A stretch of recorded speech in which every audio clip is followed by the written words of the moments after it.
सबसे पहले I am so sorry इतनी लेट वीडियो देने के लिए। एक्चुअली थोड़ा प्रॉब्लम चल रहा था तो मैं काम पे बिल्कुल भी ध्यान नहीं दे पा रही थी।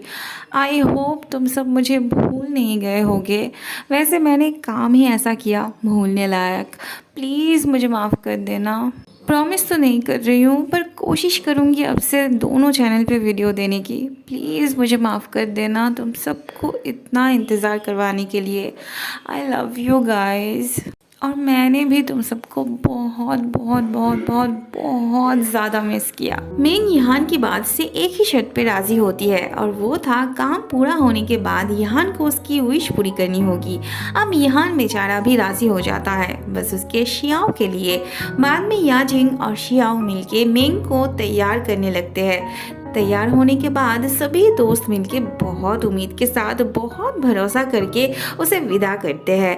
मेंग ऑपोजिट टीम के प्लेग्राउंड आ जाती है और दूर से उनका हाल चाल देखने लगती है और हर छोटी बड़ी इंफॉर्मेशन वो अपने दोस्तों को दे रही होती है।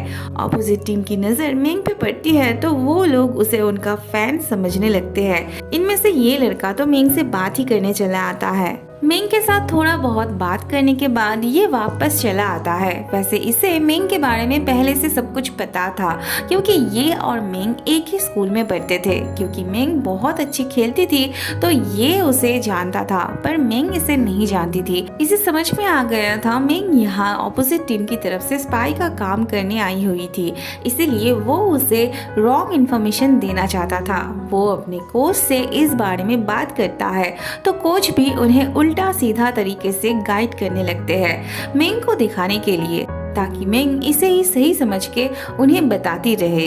वहाँ याजिंग तोंग तोंग को ट्रेनिंग दे रही होती है। शियाओ याजिंग के कहने पे एक हाई हील के जूते ले आई होती है। याजिंग तोंग तोंग को इस हील से ट्रेनिंग देने वाली थी।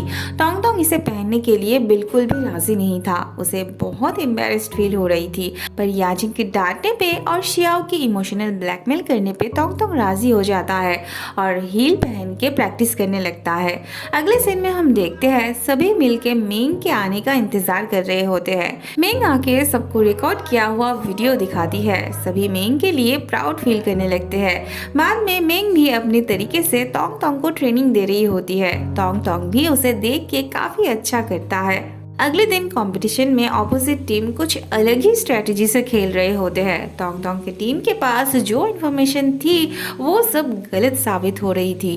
फैटी एक बार तो ऑपोजिट टीम को अपनी बातों में उलझा के अपनी टीम के लिए पॉइंट्स ले आता है पर दूसरी बार जब वो एक ही ट्रिक आजमाने जाता है तब बेचारे को घायल होना पड़ता है। उसके बदले तोंग तोंग को फील्ड पे उतरना पड़ता है। ऑपोजिट टीम के खेलने की तरीके से तोंग तोंग परेशान होकर बॉल पे ऐसा किक मारता है कि बॉल सीधे जाके गोल पे लगती है और उनका टीम जीत जाता है।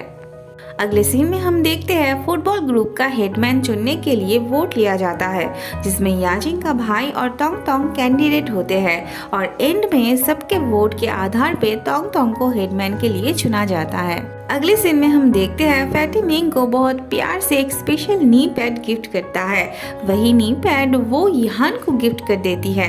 अब यहान शियाओ को पसंद करता था तो वो उस नी पैड को उसे गिफ्ट करता है और शियाओ तोंग तोंग को पसंद करती थी तो वो उसे तोंग तोंग को गिफ्ट कर देती है। अगले दिन फैटी तोंग तोंग को उसका नी पैड पहनते हुए देखता है तो उसे तोंग तोंग से पता चलता है कि शियाओ ने उसे वो गिफ्ट किया था। मतलब बेचारे ने इतने प्यार से मेंग को वो गिफ्ट किया था और एंड में जाके वो तोंग तोंग के पास आके रुकी।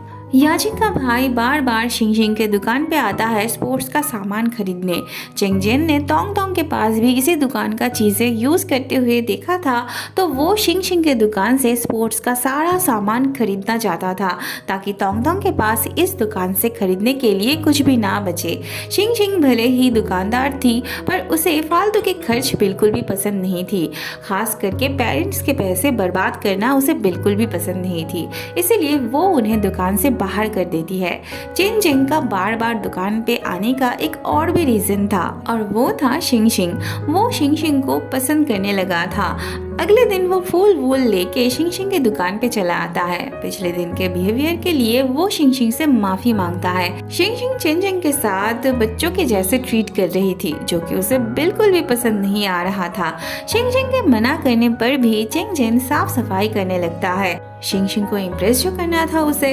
अगले दिन वो तोंग तोंग से शिंग के बारे में पूछताछ करने लगता है, मतलब शिंग का ज़ोडिएक साइन क्या था, उसका ब्लड टाइप, उसकी पसंद नापसंद वगैरह वगैरह। अगले सीन में हम देखते हैं फुटबॉल वर्ल्ड चैंपियनशिप के लिए याजिंग तोंग तोंग की टीम को मदद कर रही होती है। ये तीनों मिलकर क्विज कंपटीशन की तैयारी कर रहे होते हैं। ऐसे में शियाओ आती है कुछ बताने के लिए। दरअसल उसे फिल्म में एक्टिंग करने की ऑफर मिली थी, उसे सेकंड फीमेल लीड के तौर पे लेने की बात हुई थी। शियाओ इस ऑफर को एक्सेप्ट करने के बारे में कंफ्यूज थी, तो वो अपने दोस्तों से सजेशन मांगने चली आती है। सभी को थोड़ा बहुत डाउट था इतनी आसानी से शियाओ को इतनी बड़ी ऑफर मिलने को लेके। शुरू में सभी थोड़ा बहुत इनकार कर रहे थे, पर बाद में सभी उसे एक बार ट्राई करने के लिए कहते हैं। तोंग तोंग उसे पहले सब कुछ समझ लेने के बाद ही ऑफिशियल कॉन्ट्रैक्ट पेपर पे साइन करने के लिए कहता है। तोंग तोंग का ऐसा कहना याजिंग को भी सही लगती है। अगले सीन में हम देखते हैं सभी शियाओ के आने का इंतजार कर रहे होते हैं। वो प्रिंसिपल सर से कॉन्ट्रैक्ट पेपर पे साइन करने के सिलसिले में मिलने गई थी। फिर वो जब आती है तब सभी उससे पूछने लगते हैं कि क्या उसने कॉन्ट्रैक्ट पेपर पे साइन किया। शियाओ हाँ कहती है। शियाओ जिस फिल्म में काम करने वाली थी वहाँ के फीमेल लीड को लेके वो बहुत परेशान थी, क्योंकि उसके पास बॉडीगार्ड था, असिस्टेंट था और उसके पास वो सब कुछ भी नहीं थे। इसीलिए वो थोड़ा शर्मिंदगी महसूस कर रही थी। अब शियाओ के पास ऐसे दोस्त के रहते शर्मिंदगी महसूस करने की कोई जरूरत नहीं थी।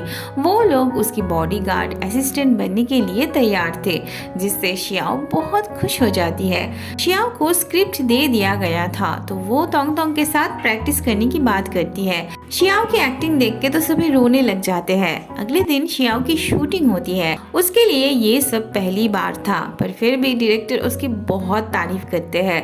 बाकियों को ये बात खटकती है। उन्हें सेट पे मौजूद सभी पे शक होता है, पर शियाओ को लग रहा था उसके दोस्तों का उसका बॉडीगार्ड बनना, उसका असिस्टेंट बने रहना, इन सब बातों से शायद डायरेक्टर उसे बहुत अमीर खानदान की समझ रहे थे, इसीलिए इतने अच्छे से पेश आ रहे थे। सभी को उसकी बातों में पॉइंट लगती है।